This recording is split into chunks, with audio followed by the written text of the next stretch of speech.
Par rapport à la réunion, la tournée politique qu'est en train d'entreprendre le camarade secrétaire général à travers surtout l'étendue du territoire national, tournée qui a commencé aujourd'hui par le Moyen-Ogooué. Donc après le Moyen-Ogooué, ce sera la province de l'Estuaire. Et en tant que responsable du Parti démocratique gabonais, donc j'ai convié les principaux responsables de l'Estuaire afin que cette tournée du secrétaire général soit une parfaite réussite.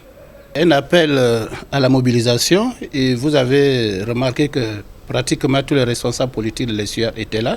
Ça voudrait dire que la sérénité est revenue au sein du parti et que le moment venu, on entendra parler du Parti démocratique gabonais. Au sein du parti, il y a un débat d'idées et que chacun a ses idées et tout cela se passe dans le parti. Et je disais tantôt que la sérénité est revenue dans notre parti. Donc le plus important au jour d'aujourd'hui, c'est que nous soyons en rang serré pour porter notre candidat naturel, Ali Bongo Ondimba, qu'il soit réélu en 2016. Donc c'est notre idéal. Écoutez, ces mouvements, ni le Mogabo, ni Héritage Modernité n'existent plus. Nous avons un chef du parti qui a pris la décision. Donc, au jour d'aujourd'hui, il n'y a plus de courant au sein du Parti démocratique gabonais. Vous avez remarqué que tous ceux qui étaient dans ces courants sont ensemble aujourd'hui. Donc, ceux qui parlaient de dissension en feront les frais eux-mêmes. Contrairement à ce que certains pensent, le PDG est vraiment un parti très fort. Certains pensaient que le parti avait des problèmes structurels, le parti avait des problèmes de personnes. Mais comme dans chaque famille, il arrive qu'il y ait des dissensions. Mais nous devons préserver l'essentiel. Et l'essentiel est préservé aujourd'hui. L'essentiel, c'est la réélection de notre candidat naturel. Donc, vous avez vu, dès qu'on parle d'Ali Bongo Ondimba, tous les responsables politiques du PDG sont derrière lui. Aucun responsable du PDG au jour d'aujourd'hui vous dira qu'il n'est pas derrière Ali Bongo. Ce sont certaines personnes, ou nos adversaires, ou les journaux, qui écrivent. Libre à eux d'écrire ce qu'ils veulent. Mais personne, ni Barreau Chambrier, ni le président de l'Assemblée nationale, comme les gens l'écrivent, n'est contre le président Ali Bongo. Tous seront derrière Ali Bongo en 2016. Je peux vous le confirmer. En visite au Maroc, la ministre en charge de la prévoyance sociale du Gabon a touché du doigt les réalités du centre associatif pour les enfants autistes. Le partenariat est enclenché, que les actions prévues se mettent en route.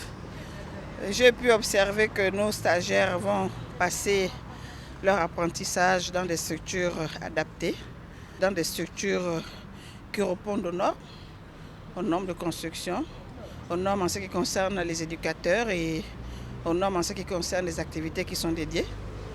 Au sein de la passerelle, l'association que nous venons de visiter, qui accueille des enfants, des jeunes autistes âgés de 15 ans et plus. C'est une visite qui, pour Marie-Françoise Dukumba, donne matière à satisfaction.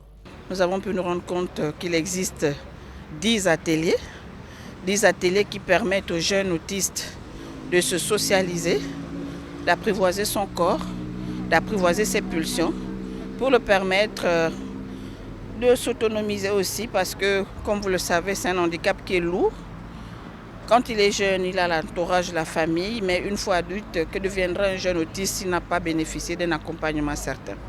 Donc je ne peux que me réjouir de cette coopération, de cette collaboration qui a été initiée avec l'INDH et notamment me réjouir de ce que nous avons maintenant un réseau de partenaires tout à fait formés, tout à fait aguerris dans l'accompagnement justement de ce public. Pour le président de l'association des parents et amis des enfants autistes, le centre joue un rôle important. Les psychologues et les parents, les éducateurs aussi, viennent en soutien aux enfants afin qu'ils soient socialement intégrés. C'est dans le cadre de la mise en œuvre de la convention signée à Libreville par les autorités gabono-marocaines que Marie-Françoise Dukumba, accompagnée de l'ambassadeur du Gabon près le Maroc, ont été reçues en audience par Cherki Traïs, ministre délégué auprès du ministre de l'Intérieur du Royaume chérifien. Ministre, ça va? Vous allez bien? Ça va, merci. Et vous-même? Toujours, de très bons moments, monsieur le ministre. Comment allez-vous? À la sortie de l'audience, la ministre déléguée en charge de la prévoyance sociale fait le point. Nous avons effectivement parlé de la mise en œuvre des conventions qui ont été signées à Libreville en présence des deux chefs d'État, en l'occurrence Sa Majesté le roi Mohamed VI de l'Assiste et son Excellence Ali Bongo Ondimba, président de la République, chef de l'État. Pourquoi? Pour dire effectivement que ces conventions se mettent en œuvre, que ces conventions sont réalisées en fonction du chronogramme qui ont été établis, qui prévoyait que le Maroc devrait recevoir un contingent de stagiaires pour suivre des formations dans les domaines de l'hémodialyse, dans les domaines de la prise en charge de l'autisme et dans le domaine de la prise en charge de la trisomie 21. Le Gabon, s'inspirant du Maroc, veut lutter efficacement contre les inégalités sociales. Le Gabon veut tirer profit de l'expérience marocaine en matière de l'INDH. Pourquoi? Vous avez, le Maroc a quand même 10 ans d'expérience et les résultats en ce qui concerne la mise en œuvre de ce programme ambitieux, de ce programme social, de ce programme de règne, sont là, nous pouvons les percevoir. À travers la stratégie d'investissement humain du Gabon et l'initiative nationale du développement humain du Maroc, les deux pays veulent lutter véritablement contre la précarité qui sévit avec acuité.